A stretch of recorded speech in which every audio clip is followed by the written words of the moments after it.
किसी मित्र ने कुछ दिन पहले पूछा था, क्या स्त्रियां भी ध्यान कर सकती हैं, क्योंकि स्त्रियों को तो बहुत गहराई से कामकाज में बिजी होना पड़ता है। तो ये प्रश्न मैंने कुछ दिन पहले से ही देख गया था कमेंट सेक्शन में, मगर मुझे लगा था कि इसके ऊपर बात जो है करनी है, मगर मैं भूल गया। मगर अभी याद आया, किस मित्र ने ये प्रश्न पूछा था, कृपया मुझे कमेंट में वो बता दें। तो मैं आपसे ये कहूँगा, ये जो स्त्रियां और पुरुष दो भागों में मनुष्य को विभाजित किया गया, ये गलत है। मेरे आप पूछे तो मैं तो किसी को स्त्री भी नहीं बोल सकता, पुरुष भी नहीं बोल सकता। मैं तो आदमियों को एक माइंड बोलता हूँ।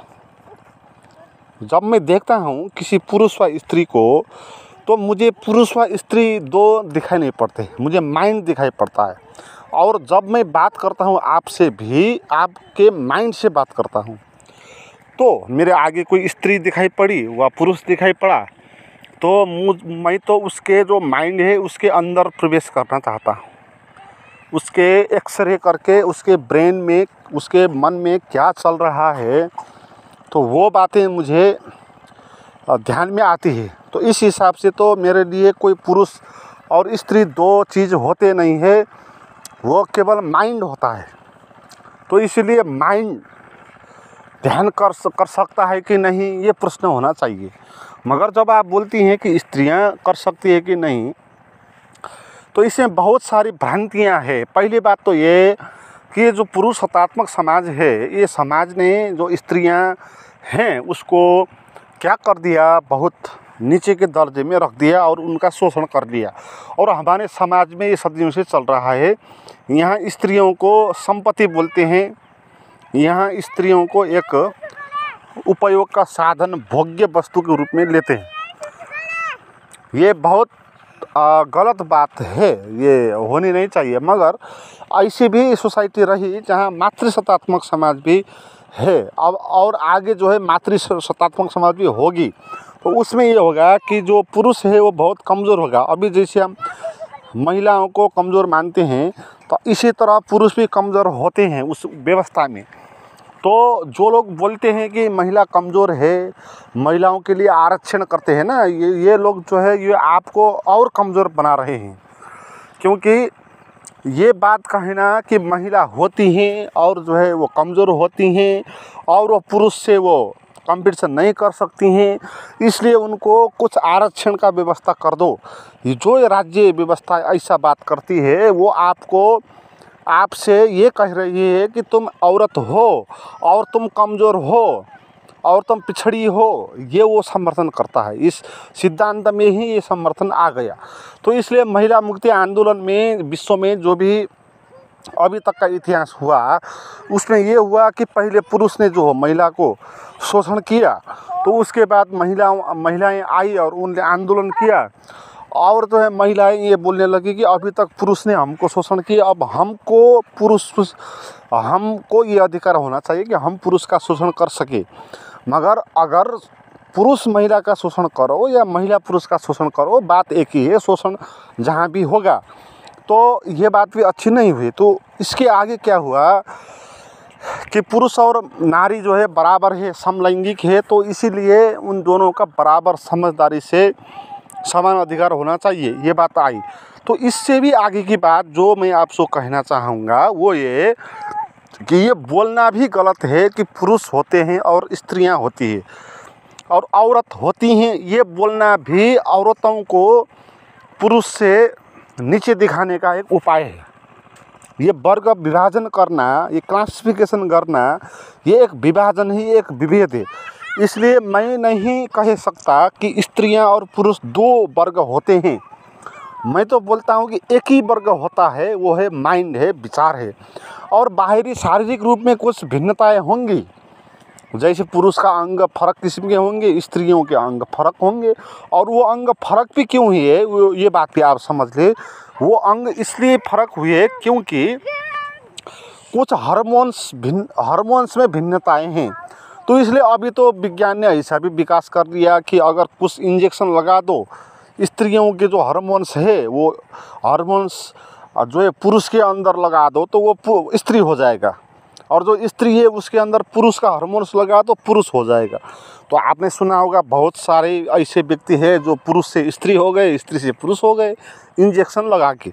तो इसलिए जो भेदभाव ये मूलभूत रूप से गलत बात है ना, ये बात समझनी है।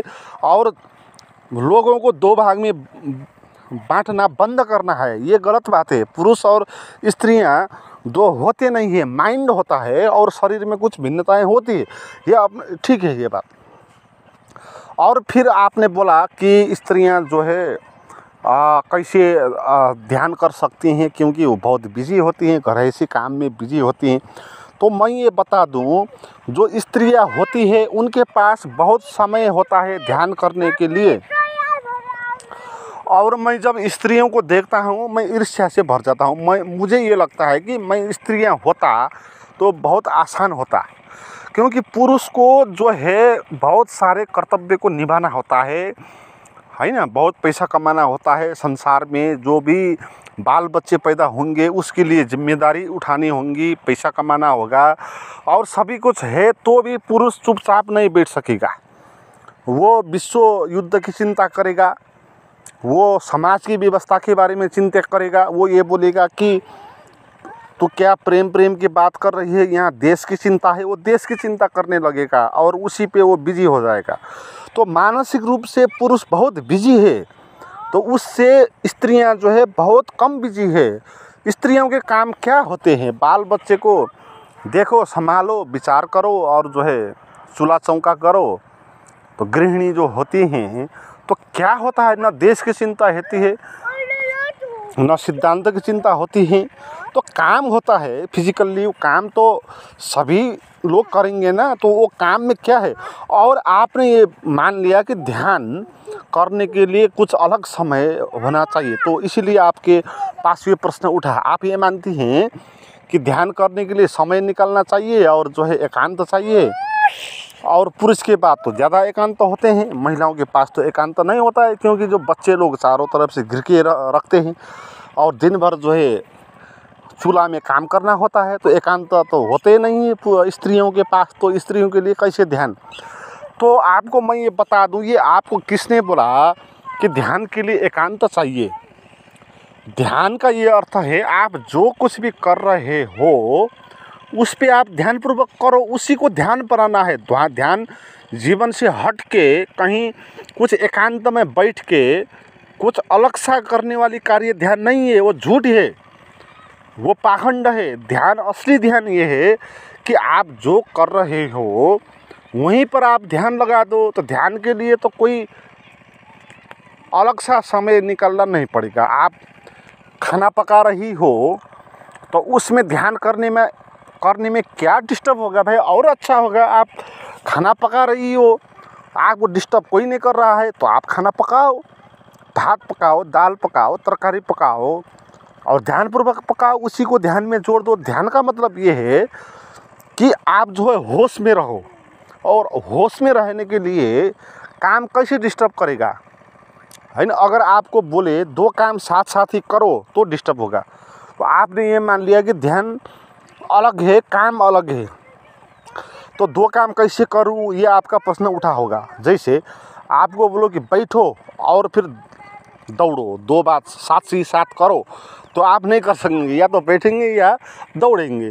तो ध्यान ऐसी बात नहीं है भाई, ध्यान के लिए अलग कुछ समय नहीं चाहिए। आप जो कुछ भी करते उसी को ध्यान बना दो, उसी पे ध्यानपूर्वक करो। आप सब्जियां काट रही है तो उस वक्त इतना समय है आपके पास, इतना अवसर है कि वो सब्जी को देखो ध्यानपूर्वक उसको काटो। और जो आप काट रही है वो कौन काट रहा है उस पर ध्यान दो, है ना। तो इसमें क्या डिस्टर्ब होगा भाई, ध्यान। और जो है 1-2 घंटे भी आपके पास तो निकल ही जाएगा। आप रात ही सोती होंगी, अगर आप 10 बजे सोती होंगी तो 11 बजे सो, 1 घंटे जो है कुछ ध्यान का प्रैक्टिस करो। तो मेरे पास ऐसे प्राइवेट वीडियोज़ है, तो आप वो सोने से पहले वो करके सो। तो आधा घंटा की वीडियो है, 15 ऐसी वीडियोज़ है, अगर आपने नहीं सुना है तो वो सुनो। तो उसके लिए मुझे बात करो, डिस्क्रिप्शन में मैंने उसका लिंक और नंबर जो दिया हुआ है। तो कुछ भी करो, वो 1 घंटा तो आपके पास बचेगा ना।